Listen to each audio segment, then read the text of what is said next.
وسلوالو طالبانو ته ډېر بد خبر. طالبانو کې څنګه کرونا خپره شوې، څومره تلفات یې اړولې، ویډیو کې راسره کتلی شئ. درنو لیدونکو سلامونه مې ومنئ، وخت مو نیکمرغه.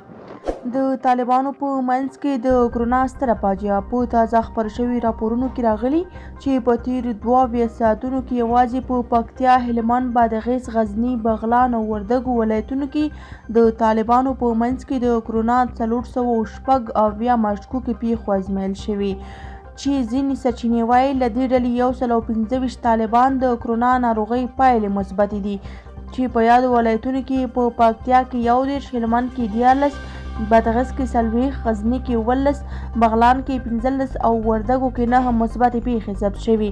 هغه سرچینې چې موږ ته معلومات راکړي ویلي چې د طالبانو تر ولکې لاندې سیمو کې طالب مشرانو د نورو طالبانو د معاینه کولو اجازه نه ده ورکړې. ځینې د طالبانو د کرونا د مثبتو پیښو شمیر د دې هم زیاتېدونکی ښیي او د دوی په وینا چې دا به د طالبانو لپاره یوه ستره فاجعه رامنځته کړي چې ان تصور به یې هم نشي کېدی. بل لور د پاکستان ایکسپریس ټریبون ورځپاڼې خبر ورکړی چې په کویټه او پښتونخوا کې میشت طالب وسلوال چې ډیری د افغانستان د هلمند، زابل، کندهار او پکتیا ولایتونو دي د کرونا پر وژونکې ناروغۍ اخته شوي. اوس د پاکستان پوځ په زور پر کرونا ناروغۍ اخته طالب له ډیورنډ کرښې دې خوا غاړې افغانستان ته رالیږي.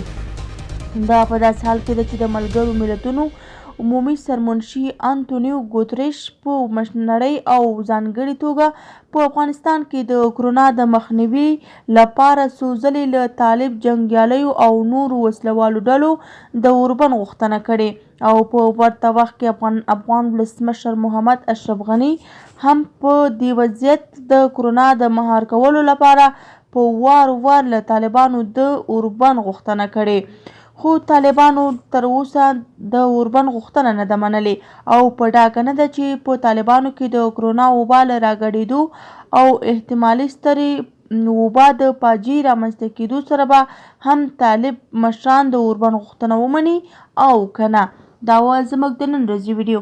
که مو ویډیو خوښه شوې وي نو زموږ ویډیو لایک او زموږ چینل سبسکرایب کړئ. له توجه څخه مو نړۍ مننه. تر بیا ښې جاري.